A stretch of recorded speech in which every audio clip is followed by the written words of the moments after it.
आज बनवणार आहे पनीरचे पकोडे। अतिशय झटपट तयार होणारे। त्यासाठी साहित्य आहे बेसन पीठ, पाव चमचा मिर्च पावडर, थोडीशी हळद, बेकिंग सोडा,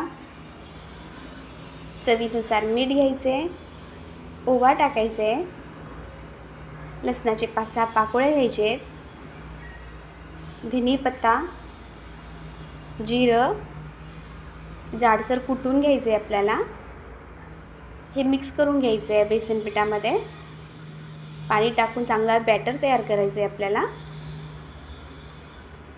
जास्त पातळही नसू नये आणि जास्त घट्टही नसू नये।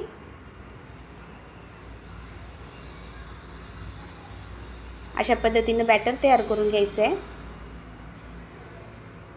पनीर घ्यायचे आहे।